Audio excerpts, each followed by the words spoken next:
स्वामी सर्वानंद जी के श्रीन चरणों में मेरा शत शत नमन। भारत देश पुराने समय से धार्मिक भूमि रही है। इस धरती पर अनेकों ऋषियों महात्माओं ने जन्म लिया तथा इस भूमि पर अपने ज्ञान से और धार्मिक बनाया। ऐसे ही एक संत थे स्वामी तंत्र आचार्य सर्वानंद जी, जो त्रिपुरा जिले के एक छोटे से जनपद मेहार के रहने वाले थे। इस जनपद के जमींदार श्री जटाधर थे। वे रोजाना दरबार लगाया करते थे। पार्षदों से शासन के बारे में विचार विमर्श करते थे। पंडित मंडली में शास्त्रार्थ कराते थे। उन दिनों सुदूर दिल्ली में लोधी वंश का शासन समाप्त हो गया था और अब सैयद वंश के बादशाह मुबारक शाह सिंहासन पर विराजमान थे। भारत का शासन अस्थिर था। जगह जगह स्वतंत्र राज्य उभर रहे थे। 14 जनवरी सन 1426 ईस्वी के दिन मकर संक्रांति थी तथा शुक्रवार और अमावस तिथि भी थी। दास वंश के कुल दीपक जटाधर दरबार में आए तो देखा सभी लोग आ गए हैं, पर सभा पंडित बाड़ेश्वर भट्टाचार्य नहीं आए हैं। कारण पूछने पर पंडितों ने बताया कि आ रहे होंगे। शंभुनाथ भट्टाचार्य के प्रथम पुत्र बाड़ेश्वर भट्टाचार्य अपने युग के असाधारण पंडित थे। उन्हें पंडित समाज ने आगम आचार्य की उपाधि दी थी। आगम आचार्य के स्थान पर उनके छोटे भाई सर्वानंद को आते देख जटाधर भौचक्के रह गए। मेहार का बच्चा बच्चा जानता था कि सर्वानंद जी की तरह मूर्ख व्यक्ति शायद कोई हो। जमींदार जटाधर ने पूछा, आगम आचार्य कहाँ रह गए?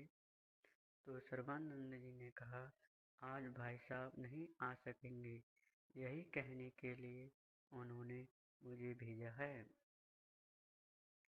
पार्षदों में से किसी ने पूछा, क्या उनके स्थान पर आज का कार्य तुम करोगे? घर से चलते समय बड़े भाई ने चेतावनी दी थी कि दरबार में अधिक देर मत रुकना और न किसी से बात करना। पता नहीं क्या कह दूं किसी से। दूसरे, हमारे जटाधर महाराज स्वभाव के क्रोधी हैं, ना जाने क्या कर बैठे। उनके कारण अपनी गृहस्थी चलती है। ना हो साथ में शिवनाथ को लेते जाओ, बच रहेगा तो जल्दी वापस आ जाओगे। सर्वानंद इसके पूर्व कभी दरबार में नहीं आए थे। यहाँ की साज सज्जा रंग ढंग विस्मय के साथ देखने लगे। तभी एक दरबारी ने कहा, पंडित जी के भाई भले ही बेवकूफ हों, पर आगे चलकर पंडित वंश का प्रभाव पड़ेगा। कुछ लोगों को बुद्धि देर से आती है। अब महाकवि कालिदास जी को ही ले लीजिए। दूसरे दरबारी ने कहा, बचपन में वे कितने मूर्ख थे और अपने जीवन काल में वे विश्व प्रसिद्ध हो गए। जमींदार जटाधर ने कहा, इसमें बहस करने की कोई जरूरत नहीं है। तभी दूसरे दरबारी ने पूछा, आज कौन सी तिथि है भाई? इस बहस के कारण सर्वानंद घबरा गए। अनजाने में उनके मुंह से निकल गया, आज पूर्णिमा है। इतना सुनना था कि सारी सभा हंसी से गूंज उठी। जमींदार जटाधर ने तीखे स्वर में कहा, जाओ चुल्लू भर पानी में डूब मरो। भट्टाचार्य वंश के तुम कलंक हो। जिसे तिथि नक्षत्र का ज्ञान नहीं, वह क्या पंडिताई करेगा? जटाधर के तीखे स्वर का सबसे अधिक प्रभाव सर्वानंद के पुत्र शिवनाथ पर पड़ा। वह दरबार से दौड़ता हुआ घर आया और अपने पिता के अपमान की सारी कहानी माँ को सुनाई। सर्वानंद की मूर्खता के कारण पत्नी वल्लभा को नित्य ताने सुनने पड़ते थे। वह सोचती, मेरे पति बहुत भोले भाले हैं, पर जिस घटना को देखकर उसका किशोर बालक अपमानित अनुभव कर रहा है, वह जरूर भयानक घटना रही होगी। बड़े भाई तथा पत्नी दोनों को बड़ी शर्मिंदगी हुई। पूरे परिवार की फटकार ने उन्हें बुरी तरह झकझोर दिया। उन्होंने सोचा, इससे अच्छा है कि जाकर नदी में डूब मरूं। मैं परिवार के लिए बोझ मात्र हूँ। बिना किसी से कुछ कहे वह चुपचाप घर से बाहर चले गए। आमतौर पर कोई उनके आने जाने पर ध्यान नहीं देता। आज तो लोग उनसे बुरी तरह चिढ़े हुए थे। धीरे धीरे दिन ढलता गया। कुछ समय बाद घर का पुराना नौकर वृद्ध पूर्णानंद आया। आज वह जरूरी काम से काफी दूर दूसरे गांव में चला गया था। घर आने पर उसे सर्वानंद के बारे में सारी कहानी ज्ञात हुई तो वह सबसे अधिक व्याकुल हो उठा। घर का प्रत्येक प्राणी इस बात से अच्छी तरह परिचित है कि पूर्णानंद सबसे अधिक आदर सर्वानंद का करते हैं। जैसे यक्ष अपने धन की खबरदारी करते हैं, पूर्णानंद उसे अपनी आंखों का तारा समझते हैं। हर जगह अपमानित होकर जब वह बूढ़े पूर्णानंद के पास आता है, तब पिता माता दोनों का स्नेह एक साथ उसे प्राप्त हो जाता है। पिछले 37 वर्षों से पूर्णानंद उसके पीछे साए की तरह लगे हुए हैं। केवल वही जानते थे कि सर्वानंद कौन है। पूर्णानंद के गुरु वासुदेव भट्टाचार्य ने एक दिन उनसे कहा था, पूर्णा, तू चिंता मत कर। माँ जगजननी ने कहा है कि जब मैं अपने नाती के रूप में पुनर्जन्म लूंगा, तब तुझे सिद्धि प्राप्त होगी। अतः तुम मेरे परिवार से अलग मत होना। तुम्हें जो मंत्र दिया है उसका पाठ करते रहना। यह आज की बात नहीं है। उस समय पूर्णानंद जी किशोर बालक थे। वासुदेव के परिवार में नौकरी करने आए थे। धीरे धीरे ज्ञात हुआ कि उसके मालिक सामान्य व्यक्ति नहीं हैं, असाधारण तांत्रिक हैं। योगी पुरुष के रूप में इनकी ख्याति है। अपने मालिक की कृपा से वह स्वयं भी महाशक्ति के उपासक बन गए। मालिक उसे गुरु मंत्र देकर उसके गुरुदेव बन गए। ये सारी बातें 15वीं शताब्दी के मध्य की हैं। भट्टाचार्य परिवार में संस्कृत पठन पाठन की परंपरा है। बंगाल में भट्टाचार्य कुल पुरोहित एवं राज्य के द्वार पंडित होते हैं। कुल परंपरा के अनुसार वासुदेव संस्कृत छठशाला में अध्ययन करते रहे। बचपन से ही वे मेधावी थे। अपनी प्रतिभा के कारण जल्दी ही पूर्व स्थली के विद्वानों में इनकी धाक जम गई। लेकिन इससे वासुदेव को प्रसन्नता नहीं हुई। विद्वता का प्रदर्शन करना उन्हें पसंद नहीं था। वे सत्य की खोज में जुट गए। शक्ति मंत्र में दीक्षित होने के बाद उनके मन में यह भावना उत्पन्न हुई कि एक बार प्रत्यक्ष रूप से मुझे जगन माता के दर्शन हो जाएं। कठोर साधना से ही यह संभव है। जब मन में यह धारणा उत्पन्न हुई, तब वासुदेव निरंतर आहार निद्रा त्याग कर साधना में लीन हो गए। स्वामी की यह हालत देखकर पूर्णानंद ने गृहस्थी का सारा भार अपने ऊपर ले लिया। देवी की कृपा अगर उनके स्वामी पर हो जाए तो उसे भी दर्शन मिल जाएगा। भक्त की साधना से देवी का आसन डोल उठा। वे भक्त पर प्रसन्न हुई। वासुदेव की एकनिष्ठ उग्र साधना सफल हुई। उनकी चेतना में सहस्त्र चंद्र प्रभा प्रकाशित हो उठी। उस प्रकाश के भीतर से देवी की वाणी प्रस्फुटित हुई। वत्स, धैर्य रखो, वे समय नहीं आया है। बिहार में तुम्हारे वंश का एक युवक सिद्धि लाभ करेगा, उसे इष्ट देवी दर्शन देंगी। इस आकाशवाणी को सुनते ही वासुदेव जी का हृदय आनंद से उछल पड़ा। अवर्णनीय उत्साह से वे परिपूर्ण हो उठे। लगा जैसे उनकी सारी तपस्या सफल हो गई है। वासुदेव भट्टाचार्य जी समझ गए कि मेरी साधना का फल मेरे ही वंशधर को मिलेगा। इष्ट देवी उसे दर्शन देंगी। इसका अर्थ यह हुआ कि मेरा वंश साधकों का वंश होगा। देवी ने कहा था कि यह दर्शन बिहार में होगा। यह बिहार किस जिले के किस स्थान का नाम है, बिहार का क्या महत्व है, हर परिचित अपरिचित से वे पूछते रहे कि बिहार नामक स्थान कहाँ है। कोई भी उनके इस प्रश्न का जवाब नहीं दे सका। उनकी आकुलता बढ़ती गई। कम से कम निर्वाण के पूर्व एक बार भी उस पवित्र भूमि को देख लेना चाहते थे जहाँ उनके वंशधर को सिद्धि मिलेगी। अंत में उन्होंने निश्चय किया कि अब मैं बिहार को ढूंढने जाऊंगा। शायद कभी किसी बिहार निवासी से भेंट हो जाए और वह स्थान के बारे में मुझे बता सके। पूर्णा को साथ लेकर एक दिन वे कामाख्या देवी दर्शन करने गए। यह देव योग था कि उन्हीं दिनों बिहार के भूस्वामी शिवानंद देवी दर्शन करने आए थे। वासुदेव दूर एक वृक्ष के नीचे चुपचाप बैठे जगन माता के चिंतन में निमग्न थे।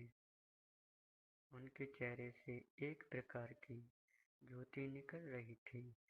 इस तपोनिष्ठ ब्राह्मण को देखते ही शिवानंद आकृष्ट हुए। संभवतः कामाख्या देवी की प्रेरणा से ही वे वासुदेव आचार्य के प्रति आकर्षित हुए थे। शिवानंद स्वतः इनके निकट आए और प्रणाम किया। वासुदेव ने हाथ उठाकर आशीर्वाद दिया और तब पूछा, कहाँ से आ रहे हो भक्त? शिवानंद ने कहा, बिहार से। बिहार से? शिवानंद के हृदय के रक्त में उबाल आ गया। प्रसन्नता की उत्तेजना से वे चौंक उठे। बिहार की तलाश में अब तक न जाने कहाँ कहाँ भ्रमण कर चुके हैं। आज वही बिहार उनके निकट, उनकी आंखों के सामने उपस्थित है। उनके स्वप्नों का बिहार, उनकी साधना भूमि, जहाँ उनके वंशधर को साधना करनी है, जहाँ देवी दर्शन देंगे, वहाँ उनकी मनोकामना पूर्ण होगी। धन्य हो कृपामयी, अपने संतान पर अवश्य कृपा करती हो आप। अपने को संयत करते हुए वासुदेव ने कहा, अच्छा हुआ कि आप मिल गए। पिछले कई दिनों से कामाख्या देवी की कृपा से बिहार के बारे में चिंतन कर रहा था। मैं वहाँ निवास करना चाहता हूँ। कोई व्यवस्था हो सकती है? योगी की बातें सुनकर शिवानंद विस्मय से उनकी ओर देखने लगे। आप जैसे साधक को बिहार अपने यहाँ स्वागत करने में गौरव का अनुभव करूँगा। मैं आपके निवास की पूरी व्यवस्था कर दूंगा। संक्षिप्त बातचीत करने के बाद वासुदेव जी बिहार रवाना हो गए। बिहार गांव में वासुदेव जी अपने परिवार के साथ रहने लगे। वासुदेव जी को साधना करने के अलावा जितना समय मिलता, उसमें शिवानंद से धर्म दर्शन पर विचार विमर्श करते हैं। वासुदेव जी को शिवानंद के दरबार के सभा पंडित चुन लिया गया था। पूर्णानंद की शूद्र जाति होने की वजह से वासुदेव पहले उसके हाथ का पानी तक नहीं पीते थे। उसे गुरु मंत्र देने के बाद से ही उसकी सारी सेवाएं ग्रहण करने लगे। उन्हें अपनी साधना की ओर विशेष ध्यान देना था। उन्हें अपनी साधना की ओर विशेष ध्यान देना था। आहार निद्रा से वे दूर होते गए। धीरे धीरे उनकी साधना कठोर होती चली गई। शीतकाल में शीतल जल में और ग्रीष्म काल में ग्रीष्म जल में ऊर्ध्व दृष्टि से इष्ट चिंता करते रहे। एक दिन पुनः उनका हृदय ज्योति से जगमगा उठा। ठीक उसी समय आकाशवाणी हुई, वत्स, तुम अपनी साधना में उत्तीर्ण हुए हो। कुछ दिन और धैर्य रखो। यहाँ मातंगेश मुनि ने मंत्र सिद्ध महालिंग स्थापित किया था। वह लिंग बिहार के जंगल में एक पुराने वृक्ष के नीचे है। उस स्थान को तुम अपने पौत्र के रूप में देख पाओगे। वहीं सब आरूढ़ होकर तपस्या करने पर सिद्धि मिलेगी। इस बाणी को सुनकर वासुदेव हताश हो गए। इस जन्म में देवी का दर्शन नहीं होगा। इतनी कठोर साधना व्यर्थ हो गई। संतोष इस बात का हुआ कि मेरी साधना का फल मेरे पौत्र को मिलेगा। पास में ही पूर्णानंद थे। उन्हें बुलाकर वासुदेव जी ने कहा, सब समाप्त हो गया पूर्णा। अब इस नश्वर शरीर को मैं शीघ्र त्याग दूंगा। मेरा कार्य समाप्त हो गया है। मुझे पुनर्जन्म लेकर नए सिरे से देवी को प्रसन्न करना पड़ेगा, तब मैं उनका दर्शन कर सकूंगा। स्वामी की बातें सुनकर पूर्णानंद जी फपक कर रोने लगे। उन्होंने कहा, स्वामी, जब आप नहीं रहेंगे तो मेरा रहना भी व्यर्थ है।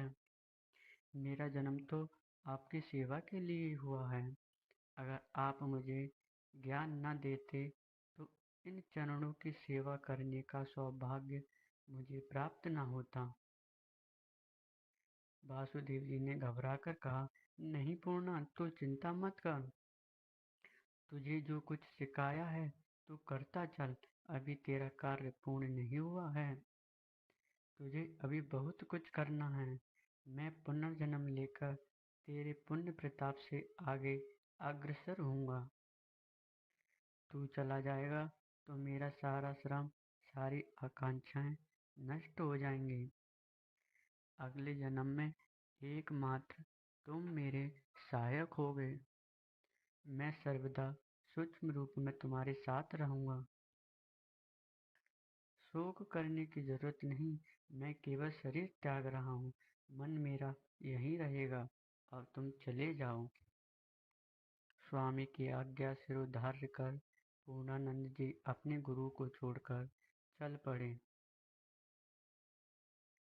पूर्णानंद को अकेला वापस आता देख वासुदेव जी के पुत्र शंभुनाथ ने पूछा, बाबूजी कहाँ हैं? पूर्णानंद जी ने कहा, परेशान होने की जरूरत नहीं है।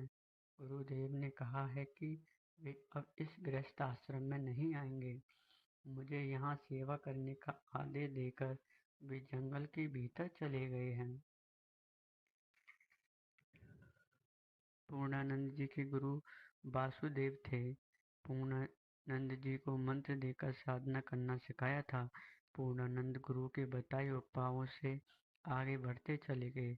उनके निधन के पश्चात वह पूर्व की भांति घर का सारा कार्य करते रहे। सर्वानंद के जन्म के पूर्व ही वह गुरु द्वारा प्रदत्त बीज मंत्र में प्राण प्रतिष्ठा कर चुके थे। अब उन्हें अपने गुरु की शक्ति और बातों पर आस्था हो गई थी। इसी समय सर्वानंद जी का जन्म हुआ। कुछ दिनों बाद जब वह उसे लेकर गोद में खिलाते, तब अपने गुरुदेव की प्रति छवि उनमें खोजने लगते थे। सर्वानंद बालक से किशोर बन गए। एक दिन पूर्णानंद कहीं बाहर से वापस आए। घर के बाहर एक वृक्ष के नीचे सर्वानंद जी को बैठे न जाने क्या सोच रहे थे। उनके अस्त व्यस्त बाल, उद्भ्रांत दृष्टि देखकर पूर्णानंद जी को विश्वास हो गया कि उसके गुरुदेव सर्वानंद के रूप में अवतरित हुए हैं। परंतु एक ही दोष है, वह है जड़ बुद्धि का। इस दोष के कारण न केवल परिवार के लोग बल्कि सारा कस्बा इसे उपेक्षा की दृष्टि से देखता है। आखिर सर्वानंद में यह दोष क्यों आ गया? एकाएक पिता शंभूनाथ ने सोचा कि लड़के में जो दोष है, अगर इसका विवाह कर दिया जाए तो बहू के कारण शायद इसमें परिवर्तन हो जाएगा। इस निश्चय के बाद उन्होंने सर्वानंद जी का विवाह कर दिया। पत्नी वल्लभा अच्छे घर से आई थी। उसके समझाने पर भी सर्वानंद में कोई परिवर्तन नहीं हुआ। चतुर वल्लभा पति की कमजोरी समझ गई। भाग्य का परिहास समझकर वह अपने पति को झेलने लगी। इसके अलावा और कोई उपाय भी नहीं था। इसी बीच सर्वानंद जी एक पुत्र के पिता बन गए। बाप की मूर्खता से पुत्र शिवनाथ भी असंतुष्ट रहने लगा, लेकिन पूर्णानंद निराश नहीं हुए थे। उन्हें अपने गुरु के वचनों पर पूर्ण विश्वास। भूखे प्यासे पूर्णानंद गांव के परिचितों के घर गए। रास्ते में जो मिलता उसी से पूछते, सरवा को कहीं देखा है? सभी से हिला देते। एकाएक उन्हें याद आया कि कहीं डकातिया नदी में कूद गया ना हो या जंगल की ओर भाग ना गया हो। पागल ठहरा, उसके दिमाग का क्या भरोसा। इस वक्त उन्हें सबसे अधिक क्रोध जटाधर पर आ रहा था। इतने पंडितों के रहते उससे तिथि पूछने की क्या जरूरत थी? गुरुजी ने वैद्य आशीर्वाद दिया था उसे, उसके पिताजी को। अगर शिवानंद कमबख्त बिना पुत्र रहता तो ठीक था। पूर्णानंद को पिछली घटनाएं याद हैं। गुरु वासुदेव शराब पीते थे। ये बात जब शिवानंद को पता चली तो वे स्वयं अपनी आंखों से देखने के लिए आए थे। दरअसल वासुदेव जी की ख्याति से जो लोग नाराज रहते थे, उन लोगों ने शिवानंद को उकसाया था ताकि गुरु वासुदेव जी को यहाँ से आसानी से भगाया जा सके। शिवानंद चुपके से एक दिन आए तो देखा वासुदेव गिलास में शराब उड़ेलकर पी रहे हैं और झूमते हुए मंत्र पाठ कर रहे हैं।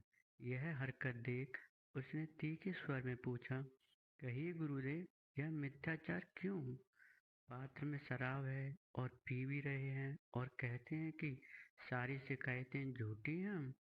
वासुदेव जी ने रक्त भरी आंखों से शिवानंद की ओर देखते हुए कहा, गुरु की बात पर विश्वास नहीं हुआ तो स्वयं खोज करने आ गए।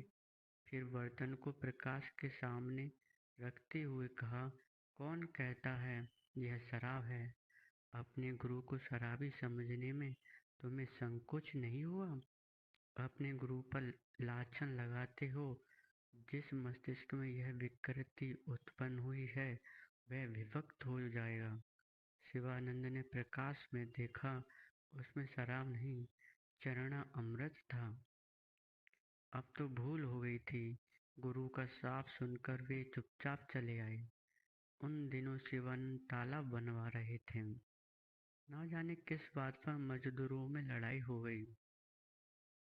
बीच बिचाव करने के लिए शिवानंद ज्यों ही आगे बढ़े, त्यों ही पीछे से किसी ने लाठी मार दी। वासुदेव जी के शाप ने अपना प्रभाव दिखा दिया था। शिवानंद जी वहीं पर मृत हो गए। शिवानंद की पत्नी रोती हुई वासुदेव जी के पास आई। उसे अभिशाप की घटना मालूम थी। बोली, गुरुदेव, अब क्या होगा? राजा तो बिना पुत्र के मर गए।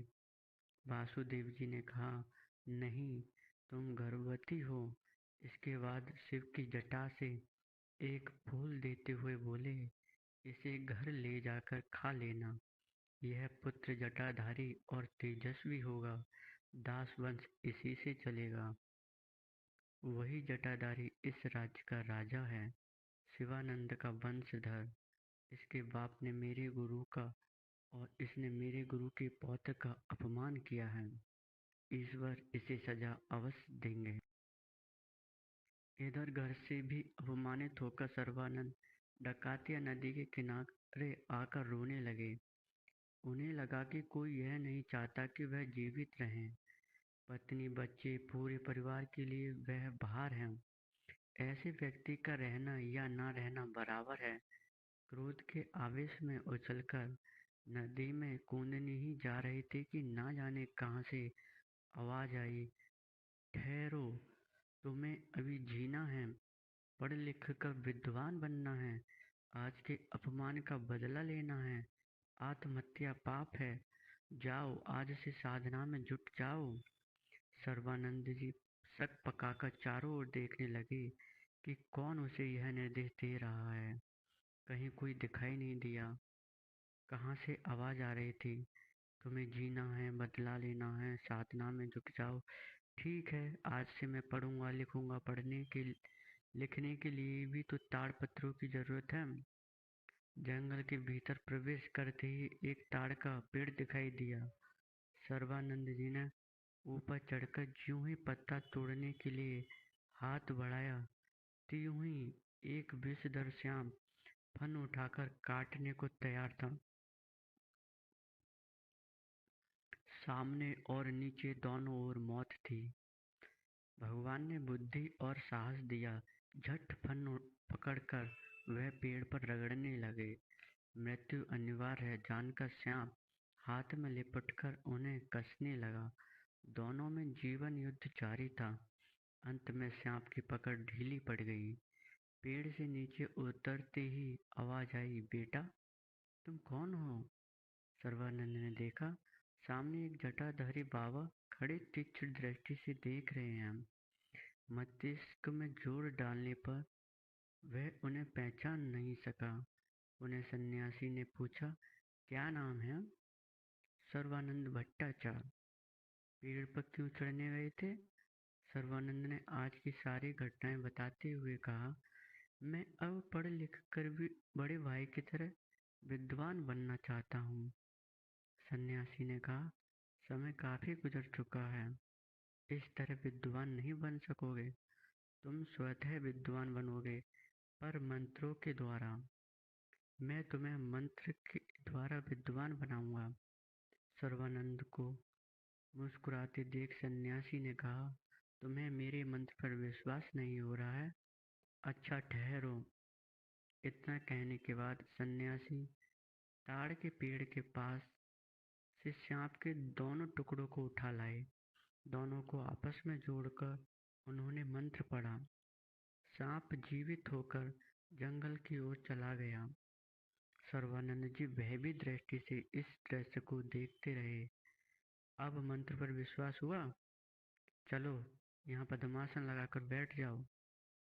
सर्वानंद जी के बैठ जाने के बाद सन्यासी भी उसके सामने बैठ गए। कहा, आज मैं दीक्षा दूंगा, मेरे बीज मंत्र को तुम सिद्ध करोगे।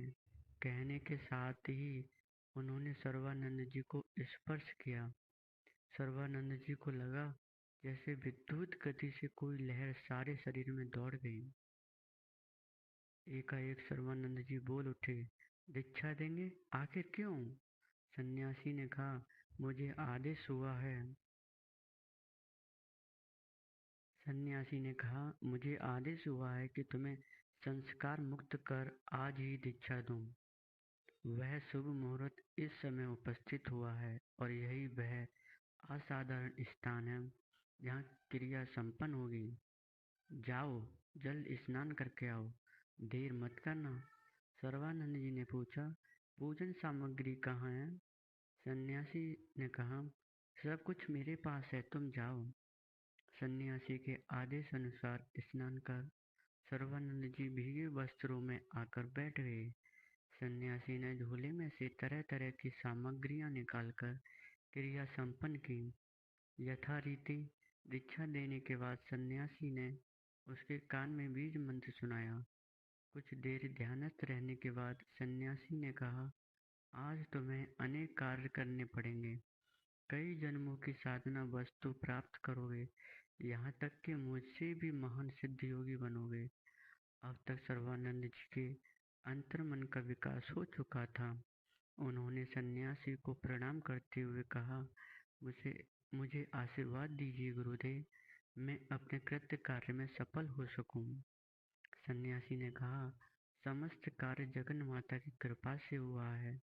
उन्होंने मुझे यहाँ भेजा और आज वे स्वयं तुम्हें दर्शन देंगी। आज शुक्रवार मकर संक्रांति है। रात्रि के अंतिम पहर में तुम गहरी साधना करोगे। महाशमशान स्थित जहाँ महामुनि द्वारा स्थापित मातंगी शिवलिंग है, वहीं सब साधना करनी होगी। अपनी सब साधना के माध्यम से उस विग्रह में प्राण प्रतिष्ठा करोगे। यही तुम सिद्ध योगी बनोगे। जन्म जन्मांतर का फल आज तुम्हें प्राप्त होगा। किसी भी देवी प्रकोप से तनिक भी भयभीत मत होना और ना साधना से उठना। तुम्हें डराया जाएगा। भयानक स्थितियां तुम्हारे सामने आएंगी, पर तुम अपने कार्य में लगे रहना। लेकिन यह बात गुप्त रखना। केवल पूर्णानंद को सारी बातें बता सकते हो। वह स्वयं योगी हैं, तुम्हारा एकमात्र सहायक भी हैं।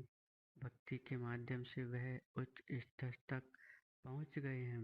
उन पर भरोसा कर सकते हो। सर्वानंद जी ने पूछा, आपके रहते मैं क्यों पूर्ण दादा से सहायता लूं? सन्यासी ने कहा, मेरा काम समाप्त हो गया है। इतना ही करने का मुझे आदेश दिया गया था। शेष कार्य पूर्णानंद की सहायता से संपन्न करना है। तुम्हें कोई कठिनाई नहीं होगी। इतना सुनने के पश्चात सर्वानंद जी घर की ओर चल पड़े। कुछ दूर आने पर सहसा एक वृक्ष के नीचे से आवाज आई, कौन जा रहा है? आवाज पहचान कर सर्वानंद जी बोले, मैं हूँ पूर्णा दादा। वृद्ध पूर्णानंद ने उसे कलेजे से लगाते हुए कहा, कहाँ चला गया था? मैं दोपहर से खोजते खोजते हैरान हो गया। सुना कि आज तूने खाना तक नहीं खाया। सर्वानंद जी ने आज की सारी घटनाएं विस्तार से कहते हुए पूछा, अब क्या करना होगा? सर्वानंद जी की बातें सुनते ही पूर्णानंद जी की आंखें चमक उठीं। आज के पहले सर्वानंद कभी इस ढंग से बातें नहीं करता था। पूर्णानंद को विश्वास हो गया कि आज उसके गुरु वासुदेव आचार्य मूर्त रूप धारण करेंगे। वह इसी दिन की प्रतीक्षा में इतने दिनों तक लगा रहा। उसने कहा, तुम यहीं खड़े रहो, मैं घर से सारा सामान लेकर अभी आता हूँ। पूर्णानंद को वापस आया देखकर घर के लोगों ने पूछा, कुछ पता चला? पूर्णानंद ने कहा, हाँ पता चल गया है। जरा क्रोध ठंडा हो जाए तो अपने आप आ जाएगा, चिंता की बात नहीं है। कल उसे मनाकर ले आऊँगा। पूर्णानंद इस वक्त आवश्यक सामग्री की खोज में व्यस्त थे। खासकर वासुदेव जी के दिए हुए ताम्र फलक की आवश्यकता थी। पूर्णानंद जी अधिक उत्तेजित हो गए थे। आज उनका सपना पूरा होने जा रहा था। पूर्णानंद जी से ताम्र फलक हाथ में लेकर सर्वानंद जी ने गौर से देखते हुए कहा, पूर्णा दादा, बड़े आश्चर्य की बात है। इस फलक की सारी बातें गुरुदेव मुझे बता चुके हैं। यही बीज मंत्र, यही दीक्षा मंत्र, हूबहू सब यही था। पूर्णानंद जी चकित दृष्टि से सर्वानंद जी की मुंह की ओर देखते रह गए। जिस बालक को ठीक से अक्षर ज्ञान नहीं था, आज वही ताम्र फलक पढ़ रहा है। यह तो साक्षात भगवती की कृपा है। तभी सर्वानंद जी ने कहा, अभी एक सामान रह गया है, वह है चांडाल का शव। वह कहाँ है? उसकी चिंता छोड़ो, उसका प्रबंध मैं कर दूंगा। इस वक्त हमें पुराने वृक्ष के नीचे जल्दी पहुंचना है। चलते चलते सर्वानंद जी ने कहा, बिना सबके बीज मंत्र का उपयोग नहीं हो सकता। आखिर इस जंगल में चांडाल का शव आपको कहाँ मिलेगा? पूर्णानंद जी ने कहा, मैं अपना शव दे दूंगा। वास्तव में मैं चांडाल हूँ। मेरे शव के ऊपर बैठकर तुम्हें साधना करनी होगी। मेरे गुरु यानी तुम्हारे दादाजी का यही आदेश था। सर्वानंद जी ने कहा, मुझे यह साधना नहीं करनी है। जिस व्यक्ति को मैं अपने प्राणों से प्यारा समझता हूँ, जिनकी गोद में बड़ा हुआ हूँ, जिसने मुझे अपने माँ बाप पत्नी सबसे अधिक स्नेह दिया, उसके सब पर नहीं बैठ सकता, भले ही पुनः जड़ बुद्धि बन जाऊं। पूर्णानंद को क्रोध आ गया। यह देखकर उन्होंने कहा, तब एक ही उपाय है, मैं डाकातिया नदी में जाकर आत्महत्या कर लूंगा। तुम्हारे या मेरे भाग्य में देवी दर्शन नहीं लिखा है। पूर्णा दादा आत्महत्या करेंगे? सर्वानंद जी वैसे कांप उठे। कहा, नहीं पूर्णा दादा, ऐसा मत करो। तुम जो कहोगे वही करूँगा। पर तुम अगर मर गए तो मैं कैसे जीवित रहूँगा? पूर्णानंद जी ने कहा, उसकी चिंता छोड़ो, पहले काम शुरू करो। यह याद रखना कि इस साधना में अनेक विघ्न उत्पन्न होंगे। भूत प्रेत तथा अमानवीय जीव डरावनी स्थितियां उत्पन्न करेंगे, पर डरना मत। अगर चूक जाओगे तो मर जाओगे। सब पर से तब तक मत उतरना जब तक देवी प्रत्यक्ष रूप में आकर दर्शन ना दें। जब देवी वरदान मांगने को कहें तो कहना कि पूर्णा दादाजी से पूछिए। इतना कहने के बाद पूर्णानंद जी योगासन लगाकर बैठ गए। थोड़ी देर बाद उनकी प्राण वायु निकल गई। मंत्र उच्चारण के बाद सर्वानंद जी पूर्णा दादा के सब पर बैठ गए। बीज मंत्र का जब प्रारंभ हुआ, चारों ओर अंधियारी रात, एकाएक तेज आंधी आई, फिर बिजली चमकने लगी। विद्युत के उजियाले में अनेक हिंसक जंतुओं का उपद्रव प्रारंभ हो गया। पास का एक वृक्ष जड़ से उखड़कर गिर गया। दूर से आग की एक लहर पास आती गई। चमगादड़, उल्लू, कुत्ते, बिल्ली तथा सियार के चित्कार से वातावरण भयानक हो उठा। सर्वानंद जी का कलेजा पीपल के पत्ते की तरह कांपने लगा। इन भयानक दृश्यों को देखकर वह जोर जोर से बीज मंत्र का पाठ करने लगे। भोर के पहले एक अपूर्व प्रकाश संपूर्ण जंगल में फैल गया। चारों ओर से अपूर्व सुगंध आने लगी। मधुर कंठ से आवाज आई, वत्स, आंखें खोलो। भय का अवसान हो चुका है। तुम्हारी साधना पूर्ण हुई। सर्वानंद प्रत्यक्ष रूप से देवी को देखकर विस्मय से भयाक्रांत हो उठे। माँ जगदम्बे, मेरी माँ आ गई। पूर्णा दादा, माँ आ गई। पूर्णा दादा की ओर से कोई जवाब न पाकर सर्वानंद व्याकुल हो उठे। देवी ने कहा, वर मांगो बस। तुम्हारे कई जन्मों की साधना आज पूर्ण हुई है। तुम आज से नियत पुत्र हो गए। अब से जो इच्छा करोगे वही प्राप्त करोगे। सर्वानंद जी ने गदगद होकर कहा, माँ, मैंने तो आपका दर्शन पाकर सब कुछ पा लिया।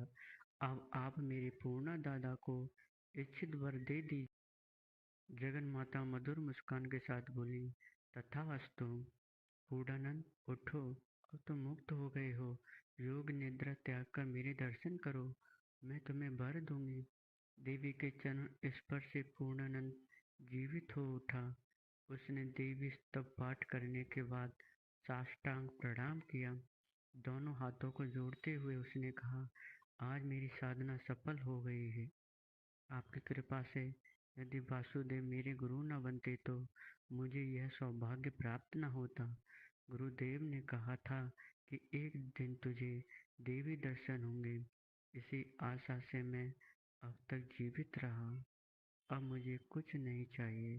अगर आप कुछ देना चाहती हैं तो सर्वानंद के कथन को सत्य स्वरूप में चरितार्थ कर दें। आज जटाधर के दरबार में इसने पूर्णिमा तिथि कहा है, जिसके कारण इसका घोर अपमान हुआ है। इसके कथन को सफल कर दें, आपके लिए कुछ भी असाध्य नहीं है। ऐसा ही होगा। इतना कहकर देवी अंतर्ध्यान हो गई। सारा मैहार चौंक उठा। अपनी आंखों पर किसी को विश्वास नहीं हो रहा था। जो सो रहे थे उन्हें जगाकर दिखाया गया। जो देखता वही चौंक उठता। अरे, यह क्या हुआ? अभी आधी रात तक तो घना अंधियारा था और इस वक्त पूर्ण चंद्रमा कैसे निकल आया? सबसे अधिक आश्चर्य जटाधर को हुआ। नींद खुल जाने के बाद से वे बराबर जागते रहे। वे सोचने लगे, क्या सर्वानंद जी ने ठीक कहा था? क्या आज वास्तव में पूर्णिमा है? पर आधी रात तक तो अमावस्या थी। सोने जाने के पहले तक तो चांद का कहीं पता नहीं था। काफी ऊहा-पोह करने पर भी उनकी समझ में कुछ नहीं आया। इसी चिंता में उन्हें फिर नींद नहीं आई। दूसरे दिन दरबार में उपस्थित पंडित मंडली से इसका रहस्य पूछा गया तो लोग एक दूसरे का मुंह देखने लगे। संसार के इतिहास में प्रकृति की सोचा, जिस व्यक्ति ने अमावस्या को पूर्णिमा कहा है, संभवतः उसके पास जाने से समाधान हो सकता है। राजा को अपने घर आते देख आगम आचार्य घबरा उठे। जटाधर ने कहा, मैं छोटे पंडित सर्वानंद से एक बार मिलना चाहता हूँ। उस वक्त सर्वानंद जी अपने कमरे में कोई पुस्तक पढ़ रहे थे। उनके चेहरे से अपूर्व आभा निकल रही थी। जटाधर को देखते ही सर्वानंद जी ने पूछा, कहिए राजन, कैसे शुभ आगमन हुआ? कुशल है ना? सर्वानंद जी के रंग ढंग से न केवल जटाधर बल्कि बड़े भाई आगम आचार्य को भी विस्मय हुआ। जड़ बुद्धि वाले युवक में सहसा यह परिवर्तन अचानक कैसे हो गया? हाव भाव से यह बोध नहीं हो रहा है कि यह अकाट्य मूर्ख है। जटाधर ने कहा, कल दरबार में मुझसे कुछ अभद्रता हो गई थी, इसके लिए क्षमा मांगने आया हूँ। लेकिन एक शंका भी है। अमावस्या के दिन अर्धरात्रि के बाद सहसा पूर्णिमा कैसे हो गई? क्या आपको मालूम है कि इसका क्या रहस्य है? सर्वानंद जी ने कहा, यह जग जननी की लीला है, अन्यथा अमावस्या कैसे पूर्णिमा के रूप में परिवर्तित हो सकती है? इसका रहस्य वे ही बता सकती हैं। मैं तो जड़ बुद्धि ठहरा। अगर वे ना चाहती तो इस तरह की अविश्वसनीय और अकल्पनीय घटना क्यों होती? सामान्य वार्तालाप से ही जटाधर को अनुभव हो गया कि जिसे हम जड़ बुद्धि वाला समझते रहे, वह युवक भीतरी भीतर प्रकांड विद्वान है। हम अपनी मूर्खता के कारण उसे मूर्ख समझते रहे। ठीक यही स्थिति बड़े भाई आगमाचार्य की रही। वे सर्वानंद में हुए इस परिवर्तन को समझ नहीं पाए। इस घटना के कारण पूरे राज्य में उनकी ख्याति फैल गई। उनकी प्रतिभा को समझने के लिए अनेक ज्योतिष आचार्य, वेद आचार्य आदि आने लगे। दीपावली के बाद महानिशा के दिन सर्वानंद जी अपने आसन पर देवी की आराधना करने बैठे। इसी दिन उन्होंने देवी के 10 रूपों का दर्शन किया। देवी ने उनसे कहा, आज तुम्हें तुम्हारे पूर्व जन्मों के दृश्य दिखाऊंगी। तुम कब कहाँ कहाँ जन्म लेकर क्या करते रहे, यह सब इस जन्म में देख लो। सर्वानंद जी ने देखा कि वे विंध्याचल, बद्रीनाथ, सिंधु शैल, गंगा सागर, वाराणसी और माख्या में साधना करते रहे। एक जन्म में वे पुरी में थे। उन दिनों वहाँ जगन्नाथ मंदिर नहीं था। रात्रि में उन्हें निर्देश मिला, कल समुद्र के किनारे चले जाना। घूमते घामते जहाँ कहीं तुम्हें सफ़ेद घोड़े के बाल दिखाई दें, वहाँ से बालू हटाते रहना। खोदने के बाद मठ का शिखर दिखाई देगा, वह मठ नील माधव का है। इस निर्देश के आधार पर उन्होंने कार्य किया, जो आज जगन्नाथ मंदिर के नाम से प्रतिष्ठित है। अब इस जन्म में मेहर तीर्थ में पूर्ण साधक बन गए हो। अब आपका यानी सर्वानंद जी का पुनर्जन्म नहीं होगा। दोपहर का वक्त था। गांव में एक चूड़ी वाला फेरी लगा रहा था। तालाब के किनारे एक वृक्ष के नीचे आने पर चूड़ी वाले ने देखा, लाल साड़ी पहने हुए गौर वर्ण की एक महिला खड़ी है। उसके चेहरे पर मनोहारी मुस्कान है। पास पहुंचते ही महिला बोली, सुनो बेटा, अगर तुम्हारे पास अच्छी चूड़ियां हो तो मुझे पहना दो। चूड़ियां पहनने के बाद महिला बोली, यहाँ मेरे पास पैसे नहीं हैं। तुम एक काम करो, वह जो सामने मकान दिखाई दे रहा है वहाँ चले जाओ। मेरे लड़के से पैसे मांग लेना, मैं तब तक नहाकर आती हूँ। ना जाने क्यों चूड़ी वाले को संदेह हुआ। उसने पूछा, अगर ना दिए तो? देगा क्यों नहीं? उससे कहना ताके पर हंडिया है, उसमें मेरे पैसे हैं, तुम्हारे जितने पैसे हैं ले लेना। इतना कहने के बाद महिला घाट की ओर चली गई। मकान के समीप आकर चूड़ी वाला आवाज लगाने लगा। भीतर से सर्वानंद जी आकर पूछा, क्या बात है? चूड़ी वाले ने कहा, आपकी माँ ने मुझसे चूड़ियाँ पहनी हैं। दाम के लिए उन्होंने कहा है कि मेरे लड़के से जाकर मांग लो। सर्वानंद जी ने विस्मय के साथ पूछा, मेरी माँ? चूड़ी वाले ने सर्वानंद को चौंकते देख घबरा कर कहा, जी हाँ, उन्होंने तो यही कहा था। यह भी बताया कि सामने वाले ताके पर एक खंडिया है जिसमें उनके पैसे रखे हैं, जाकर मांग लूं। सर्वानंद जी को सारी बातें रहस्यमयी लगीं। भीतर कमरे में आकर हंडिया उड़लते हुए उन्होंने देखा सचमुच उसमें पैसे हैं। सर्वानंद जी की माँ का निधन हुए अनेक वर्ष गुजर गए हैं। तब तो यह माँ जगजननी होंगी।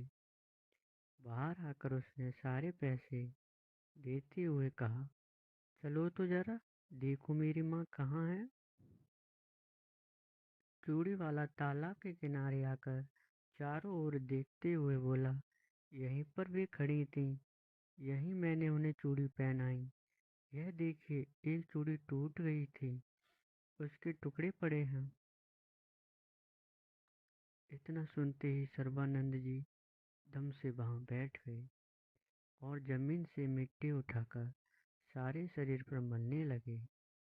सर्वानंद जी की इस हरकत को देखकर चूड़ी वाला भयभीत हो उठा, वहां से कुछ दूर हट गया। तभी सर्वानंद जी ने कहा, माँ, तुम कहाँ चली गई? मुझे क्यों नहीं दर्शन दिए? एकाएक तालाब का पानी हिला और उसमें से दो सुडौल हाथ ऊपर आए जिनमें चूड़ियां चमक रही थीं। दूसरे ही क्षण दोनों हाथ गायब हो गए। सर्वानंद जी ने चूड़ी वाले से कहा, ना जाने किस जन्म के पुण्य से तुझे देवी ने दर्शन दिए, मैं तो अभागा रहा। सर्वानंद जी को देवी ने दर्शन दिए हैं, यह बात जो सुनता वही चकित रह जाता। तो वह परम साधक हैं, उसके स्पर्श से, आशीर्वाद से, कृपा से हमारा कल्याण हो सकता है। वह चाहे तो हमारा दुख, पीड़ा, दरिद्र दूर कर सकते हैं। सर्वानंद जी के संबंध में अनेक बार प्रकार की बातें फैलती गईं। पीड़ित लोग उनकी कृपा पाने के लिए आने लगे। एक दिन दूर किसी गांव से डोली पर एक घायल व्यक्ति को लादकर लोग ले आए। सर्वानंद जी ने अपने चिंतन में डूबे रहे। बाहर से करुण आवाज आई, ठाकुर, मुझे बचा लीजिए, गरीब आदमी हूँ, परिवार का अकेला व्यक्ति हूँ। बाहर डोली पर लेटे हुए वह 3 दिनों तक गुहार लगाता रहा। चौथे दिन सर्वानंद जी ने बाहर आकर पीड़ित व्यक्ति से पूछा, क्या बात है, इतना परेशान क्यों है? साथ आए व्यक्ति ने कहा, ठाकुर, पेड़ पर से गिर जाने के कारण इसका हाथ टूट गया है। पास बैठकर सर्वानंद जी ने उसके हाथ पर अपना हाथ फेरते हुए कहा, चल उठ जा। रोगी ही नहीं, उसके साथ आए सभी व्यक्ति एक दूसरे का मुंह देखने लगे। क्या ठाकुर का दिमाग खराब हो गया है? जो व्यक्ति दर्द से करा रहा है उससे कह रहे हैं, चल उठ, ठीक तो है, उठ। उन्हें सर्वानंद जी गरजे। इतने पर भी रोगी जब नहीं उठा तो डोली पर से उसे नीचे ढकेल दिया। आंख ढंग से गिर जाने पर व्यक्ति का हाथ मिट्टी से लग जाता है। रोगी का भी हाथ मिट्टी से लगा और तभी उसने अनुभव किया कि उसके हाथ में तनिक भी दर्द नहीं है। खुशी से उछलकर उसने सर्वानंद जी के चरण पकड़ लिए। नित्य पीड़ित लोगों की भीड़ दरवाजे पर लगने लगी। किसी को देखते ही वे कहते, अरे काका, आप क्यों दुखी हैं? आपकी लाडली कल तक ठीक हो जाएगी। लो, यह प्रसाद ले जाकर अभी खिला दो। दूसरे को देखते तो कहते, लड़के को इतना मारोगे तो वह घर से भागेगा ही। अब क्यों रोते हो? भाग गया है, जाकर अपना खोजो। आगुन तक फपा फक कर रो पड़ा। बोला, उसे वापस बुला दो ठाकुर। मैं कसम खाता हूँ अब उससे कुछ नहीं कहूँगा। कुछ देर चुप रहने के बाद सर्वानंद जी ने कहा, अब उसे मारना या गाली देना बंद करना पड़ेगा। चौथे दिन अपने आप रात को आ जाएगा। उसे माँ का इसने खींच लाएगा। जाओ, मेरी बात याद रखना। इसके बाद एक दिन एक युवती को देखने पर कह उठे, चिंता मत करो दीदी, इस बार चांद सा बेटा होगा। यह लो रुद्राक्ष के इस दाने की माला, उसे पहना देना, फिर उसकी अकाल मृत्यु नहीं होगी। सुबह शाम भगवती की पूजा करते रहना। अगर सर्वानंद जी का मूड ठीक है तो लोगों का उपकार हो जाता था। यदि किसी कारण से उनका रूप उग्र हो गया तो कोई उनके निकट जाने का साहस नहीं करता था। उस समय केवल एक व्यक्ति उन्हें शांत कर पाते थे। वे थे पूर्णा दादा। पूर्णा दादा ज्यों ही सामने आ जाते, त्यों ही सर्वानंद जी भोला भाला शिशु बन जाते। सर्वानंद जी की इस कमजोरी को जो लोग जान लेते थे वे सीधे सर्वानंद जी के पास ना जाकर पूर्णानंद जी के पास आते। उनके माध्यम से अपना दुखड़ा सर्वानंद जी के पास पहुंचाते थे। एक दिन देर रात तक जब सर्वानंद जी ध्यानस्थ थे तब पूर्णानंद जरा परेशान हो उठे। रात्रि का प्रथम पहर बीत चुका था। चारों ओर जंगली जानवर चक्कर काट रहे थे। स्वामी भक्त सेवक अपने गुरु के पुत्र की रखवाली में चौकस थे। एकाएक सर्वानंद जी की आवाज आई, क्या सोच रहे हो पूर्णा दादा? पूर्णानंद जी ने कहा, रात काफी हो गई है, चलो घर चलें। बहू थाली परोसकर इंतजार कर रही होगी। सर्वानंद जी ने कहा, आज मैं घर वापस नहीं जाऊंगा। कार्य संपूर्ण होने में देर होगी। मेरे लिए चिंता मत करो। मुझे भूख भी नहीं है। आज का अनुष्ठान मुझे पूर्ण करना है। भोर के समय पूर्णानंद जी ने सोचा, अब डर नहीं है। एक बार घर जाकर लोगों को समाचार दे आऊं। घर पर आकर देखा सभी अपने अपने कार्य में व्यस्त हैं। किसी को सर्वानंद जी के बारे में कोई चिंता नहीं है। पूर्णानंद जी ने सोचा, शायद सर्वानंद जी के ना आने के कारण बहू रात को बिना खाए रह गई होगी। उन्होंने पूछा, बहू, तुमने रात को भोजन किया था? बल्लभा ने कहा, भोजन क्यों नहीं करोगे? कल जरा देर से भोजन करना पड़ा था क्योंकि वे अधिक रात को आए थे। पूर्णानंद ने विस्मय से पूछा, क्या सर्वा रात को आया था? तब तो उसने भोजन किया होगा। बल्लभा ने कहा, नहीं, भोजन उन्होंने नहीं किया। बोले, आज वापस आने में जरा देर हो जाएगी। मैं भोजन नहीं करूँगा। भूख नहीं है, तुम लोग खा लेना। मैं अभी जा रहा हूँ, मेरे साथ पूर्णा दादा है।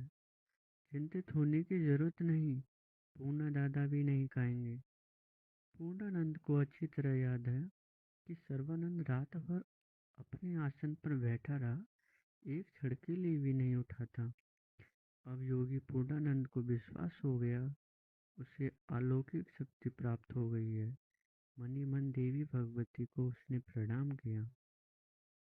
इस बीच एक अप्रिय घटना हो गई। जटाधर कस्बे घूमने गए थे। वहां से एक कीमती 2 साला सर्वानंद जी के लिए खरीद लाए। एक दिन उन्हें दरबार में बुलाकर सम्मान के साथ 2 साला भेंट किया गया। उस 2 साले को कंधे पर रखकर सर्वानंद जी चारों ओर घूमते थे। एक दिन किसी एक बूढ़ी महिला ने कहा, ठाकुर, इतनी सर्दी पड़ रही है और 2 साला क्यों नहीं ओढ़ते? सर्वानंद जी ने कहा, मुझे सर्दी नहीं लगती। बूढ़ी महिला ने कहा, तब मुझे दे दीजिए, मैं जाड़े में इसे ओढ़ लूंगी। सर्वानंद जी ने 2 साला उसकी ओर फेंकते हुए कहा, अच्छा, लो माँ, तुम ही ओढ़ लो। राह चलते लोगों ने इस दृश्य को देख लिया। एक बूढ़ी महिला को सर्वानंद ठाकुर ने कीमती 2 साला दे दिया। बात जटाधर के पास पहुंची। मेरा उपहार एक महिला को सर्वानंद ने कैसे दे दिया? उन्हें एक दिन दरबार में बुलाया गया। जटाधर अपमान से पीड़ित थे। प्रश्न हुआ, कहिए आचार्य जी, आपके लिए इतनी दूर से श्रद्धा पूर्वक 2 साला खरीद कर लाया और आपने उसका उपयोग भी नहीं किया। सर्वानंद जी के जवाब देने के पहले ही एक पंडित ने कहा, जब 2 साला पास में हो तभी तो उपयोग करेंगे। सुना है कि आपने अपनी किसी चहेती को दे दिया है। सर्वानंद जी को रहस्य समझते देर नहीं लगी। उन्होंने कहा, 2 साला तो मेरे घर पर है। जटाधर इस झूठ पर और चिढ़ गए। बोले, आपके घर पर है? सुना है कि आपने किसी बूढ़ी महिला को दे दिया है। अगर आपके घर पर है तो उसे मंगवाइए, जरा मैं भी तो देखूं। सर्वानंद के साथ आए अपने भांजे से कहा, बड़ानंद, तुम घर जाकर अपनी मामी से 2 साला ले आओ। सदानंद घर जाकर आंगन में खड़े होकर पुकारने लगे, मामी, ओ मामी, घर में राजा साहब ने जो 2 साला मामा को दिया था उसे दे दो। थोड़ी देर में एक हाथ दरवाजे की सीध से बाहर निकला जिसमें 2 साला था। सदानंद के पास आने के पहले ही मामी ने उसे आंगन में फेंक दिया। मामी का व्यवहार सदानंद के लिए विस्मयजनक था। उसने यह भी अनुभव किया कि यह हाथ मामी का नहीं है। देर होते देख वह 2 साला लेकर झटपट चल पड़ा। बाहर कुछ दूर आते ही मामी जी से मुलाकात हुई। सदानंद को देखकर बल्लभा ने पूछा, क्या बात है सदानंद, कैसे आए थे? लहमे भर में सदानंद सारा रहस्य समझ गए। 2 साला देने वाली मामी नहीं, स्वयं माँ जगदम्बा थी, जो पुत्र के सम्मान की रक्षा के लिए मामी की भूमिका निभा रही थी। सदानंद ने कहा, कुछ नहीं मामी। इतना कहकर वह तेजी से आगे बढ़ गए। सदानंद के आने के पहले ही जटाधर ने उस महिला के यहाँ से सर्वानंद जी के द्वारा दिए 2 साले को मंगा लिया था। दोनों 2 सालों को ठीक से परखने पर जरा सा भी अंतर दिखाई नहीं दिया। यह देखकर जटाधर को अपार आश्चर्य हुआ। बड़े ही मुलायम स्वर में जटाधर ने कहा, यह कैसे हुआ ठाकुर? मैं अपनी गलत फहमी के लिए क्षमा चाहता हूँ। सर्वानंद जी का चेहरा कठोर हो गया। उन्होंने कहा, जहाँ का अधिपति मुझे अविश्वास की दृष्टि से देखता है, उसके राज्य में न रहना ही मेरे लिए मंगलकारी है। इतना कहकर सर्वानंद जी दरबार से बाहर चले आए। इस समाचार से वल्लभा काफी चिंतित हुई। उसे सांत्वना देते हुए सर्वानंद जी ने कहा, तुम्हें चिंता करने की जरूरत नहीं। यहाँ का कार्य मैं पूरा कर चुका हूँ। शिवनाथ को शक्ति मंत्र आज ही दे दूंगा। उसके कारण तुम्हारा कोई अमंगल नहीं होगा।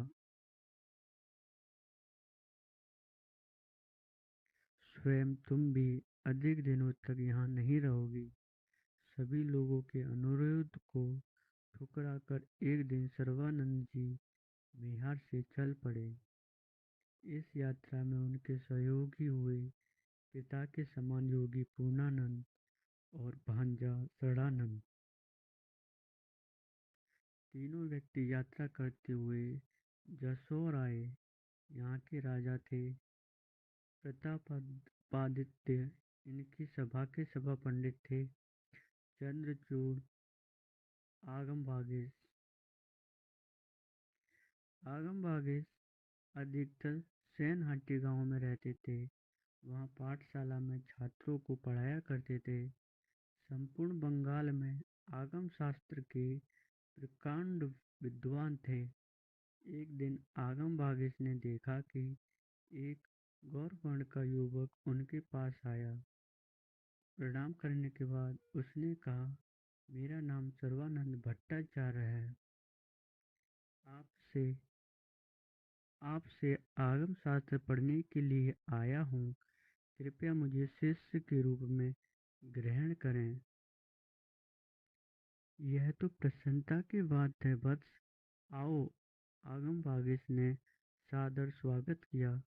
सर्वानंद जी ने अपने आप को छुपाकर यहाँ अध्ययन करते रहे। कुछ दिनों बाद आगम बागेश ने अनुभव किया कि उनका छात्र अत्यंत मेधावी है। दिन में आगम बागेश से आगम शास्त्र का अध्ययन और रात को योगिक क्रियाएं करते कई वर्ष व्यतीत हो गए। एक दिन स्नान के बाद जब सर्वानंद जी गुरुदेव के पास आए तो देखा वे उदास बैठे हैं।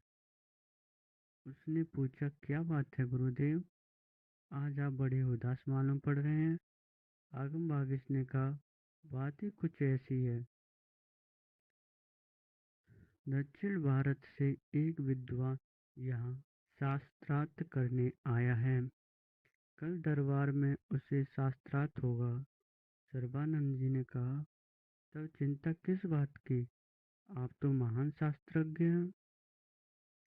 आगम बागेश ने कहा, बात तो ठीक है, मुश्किल यह है कि वृद्ध होने के कारण स्मृति कमजोर हो गई है। कहीं पराजित हो गया तो मेरा ही नहीं, जसोर का सम्मान समाप्त हो जाएगा। सर्वानंद जी को समझती देर नहीं लगी कि भावी आशंका से गुरुदेव भयभीत हैं और इनमें युवावस्था जैसा आत्मबल नहीं है। सर्वानंद जी ने कहा, जसोर का सम्मान समाप्त नहीं होगा गुरुदेव। राजा से कहकर शास्त्रार्थ की तिथि एक दिन आगे बढ़ा दीजिए। उनसे कहिए कि आगंतुक विद्वान को पहले मेरे शिष्य से शास्त्रार्थ करना पड़ेगा। जब वह पराजित हो जाएगा तब शास्त्रार्थ होगा मुझसे शास्त्रार्थ होगा। आगम बागेश की आंखें फैल गईं। जो विद्वान दिग्विजयी होकर मुझसे शास्त्रार्थ करने आया है, उससे मेरा छात्र शास्त्रार्थ करेगा। उन्होंने सोचा, इस शास्त्रार्थ में से वे आगंतुक विद्वान की विद्वता का आकलन कर लेंगे। दूसरे दिन दरबार में सभी लोग उपस्थित हुए। एक ओर सर्वानंद जी और आगम बागेश, मध्य में राजा और दूसरी ओर का सिंहासन आगंतुक विद्वान के लिए था। समय उत्तीर्ण होने पर भी जब आगंतुक विद्वान नहीं आए तब लोग आलोचना करने लगे। एकाएक एक व्यक्ति ने दरबार में उपस्थित होकर महाराज को एक पत्र दिया। महाराज की आज्ञा से उस पत्र को मंत्री ने पढ़कर सुनाया। महाराज धीराज, कल रात मैंने एक स्वप्न देखा। मेरे इष्ट देव ने मुझे बताया है कि कल तुम जिस व्यक्ति से शास्त्रार्थ करोगे वह सामान्य पंडित नहीं है। उसकी जिह्वा पर सरस्वती का वास है। वह जगन माता का पुत्र है। उससे शास्त्रार्थ करने पर विजयी नहीं हो सकोगे। मैं बिना शास्त्रार्थ किए अपनी पराजय स्वीकार कर रहा हूँ। मुझे विश्वास है कि आप तथा जसोर की विद्वत मंडली मुझे क्षमा कर देगी। पत्र पढ़ने के बाद देखा गया कि सर्वानंद जी का सिंहासन खाली था। चिंतित रूप में आगम बागे घर लौटे। सर्वानंद जी को देखते ही उन्हें गले से लगाते हुए उन्होंने कहा, आज तुम्हारे कारण मेरा सम्मान बढ़ा है। इस घटना के कारण सर्वानंद जी की चर्चा सब जगह होने लगी।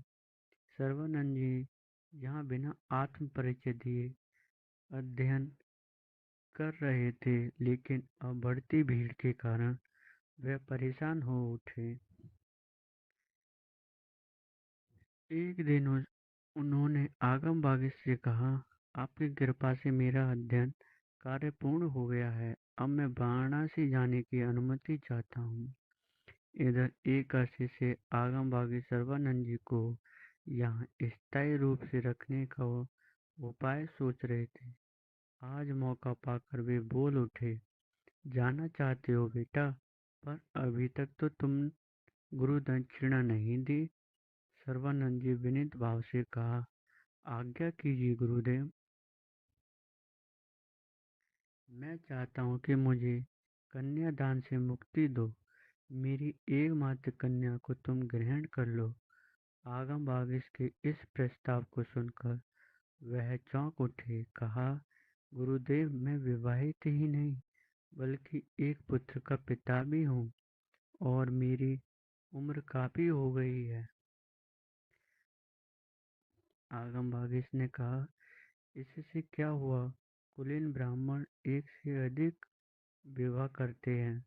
पुरुष की कोई उम्र नहीं होती। एक बात बता दूं, मेरी बेटी तुम्हारे मार्ग में बाधक नहीं बनेगी। मैं गुरु दक्षिणा के रूप में यही स्वीकार करूंगा। सर्वानंद जी को कुछ देर तक मौन रहे। जग जननी का ध्यान करने के बाद उन्होंने कहा, ठीक है गुरुदेव, आपकी इच्छा पूर्ण हो।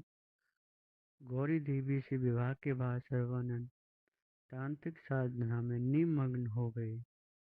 कई वर्ष बाद गौरी देवी को एक पुत्र रत्न की प्राप्ति हुई। जसौर के निवासी सर्वानंद जी को अकेले में बड़बड़ाते देखते तो उन्हें आश्चर्य होता। कभी कभी कोई पूछ बैठता, किससे बातें कर रहे हो ठाकुर? मैं अपनी माँ से बातें करता हूँ। आसपास किसी को न देखकर अनजान व्यक्ति उन्हें पागल समझते और जानकर यह समझते कि तांत्रिक व्यक्ति हैं, कुछ भी कर सकते हैं। धीरे धीरे सर्वानंद जी का बालक बड़ा हुआ। आगम बागिश की इच्छा हुई कि अपने नाती का अन्नप्राशन धूमधाम से करें। वे अपनी सामर्थ्य के अनुसार प्रबंध करने लगे। सर्वानंद जी इस ओर से पूर्ण उदासीन थे। अन्नप्राशन का दिन समीप आ जाने पर भी जब सर्वानंद जी बेखबर रहे, तब आगम बागिश ने कहा, बेटा, इस तरह उदास रहोगे तो कैसे काम चलेगा? पहले नाती का अन्नप्राशन है। गांव का गांव भर के लोग आएंगे। सर्वानंद जी ने कहा, आप जो कार्यभार मुझे देंगे उसे कर दूंगा। मेरी ओर से आप निश्चित रहें। आगम बागिश ने बर्तनों, सामानों तथा कार्य करने वाले लोगों की सूची देते हुए कहा, कल ही आयोजन है, मैं कैसे निश्चित रहूं? इतना कहकर वे भुनभुनाते हुए भीतर चले गए। उन्होंने समझ लिया कि कल सब गुड़ गोबर हो जाएगा।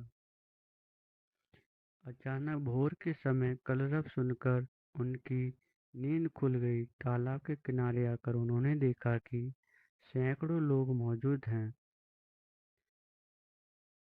कोई कढ़ाई मांज रहा है, बड़े बड़े चूल्हे बन रहे हैं, लकड़ी चीरी जा रही है, तरकारी, आटा, चावल, दूध आदि का भरपूर प्रबंध हो गया है। सारा दृश्य देखकर आगम बागिश को चक्कर सा आ गया। समारोह में नवजात शिशु का अन्नप्राशन हुआ। उसका नाम रखा गया शिवानंद। यह सब कैसे हुआ और किसने रात भर में किया, इसे सर्वानंद जी के अलावा अन्य कोई जान नहीं सका। इस तरह के प्रभाव को देखकर आगमभागी स्वयं चकित थे।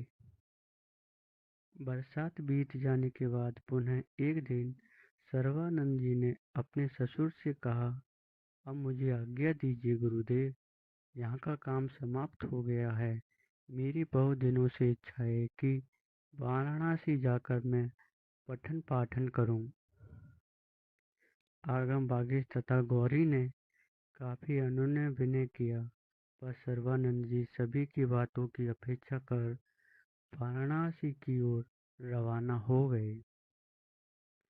साथ में पूर्णानंद और सडानंद भी थे। वाराणसी नगर में प्रवेश करते ही उन्हें सर्वप्रथम एक ध्वनि सुनाई दी, जय शिव शंभु। गंगा स्नान के बाद तीनों व्यक्ति शारदा मठ में आए। यहाँ उन्हें आश्रय दिया गया। मठ के भीतर भद्रकाली की प्रतिमा थी। सर्वानंद जी नित्य इस देवी की तांत्रिक पद्धति से पूजा करने लगे। जगन माता की कृपा इन पर हमेशा रही। थोड़े ही दिनों में काशी के नागरिकों में इनकी प्रतिभा वाक सिद्धि की ख्याति बढ़ गई। काशी में तांत्रिकों का प्रभाव कभी नहीं रहा है। बुद्धों के बाद शंकराचार्य के अनुयायियों का दबदबा था। सर्वानंद जी की बढ़ती प्रतिष्ठा से दंडी स्वामी लोग नाराज हो उठे। उन लोगों ने सर्वानंद जी के विरुद्ध षड्यंत्र करना शुरू कर दिया। उन्होंने कहना शुरू किया, सर्वानंद स्वामी नहीं, ढोंगी है, साधु समाज का कलंक है, आदि आदि। इस अप्रतिष्ठा से सर्वानंद जी चिंतित हो उठे।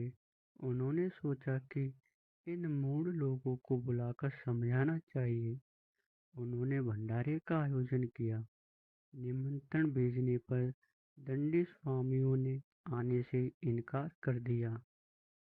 अंत में पूर्णानंद और सदानंद दोनों प्रत्येक दंडी स्वामियों के पास जाकर हाथ जोड़कर विनय करने लगे। महंतों को मनाया गया। सर्वानंद जी को इतना नरम होते देख सभी ने उनके द्वारा आयोजित भंडारे में आना स्वीकार किया। असली घटना भोजन के समय हुई। सभी यह देख रहे थे कि पत्तल पर पूरी, कचौड़ी, रायता, लड्डू, चटनी आदि परोसे गए हैं, पर जब कौर मुंह के पास ले जा रहे थे तो वही मांस मछली बन जा रहा है, जल शराब बन गया है। सारा दंडी समाज इस चमत्कार से चौंक गया। तभी एक वृद्ध स्वामी ने कहा, अगर सर्वानंद जी स्वामी चमत्कार दिखा रहे हैं तो आप लोग भी दिखाएं। पत्तल पर तो सात्विक भोजन परोसा जा रहा है, आपके स्पर्श दोष से तामसिक पदार्थ बन रहा है। इसमें सर्वानंद जी का क्या दोष?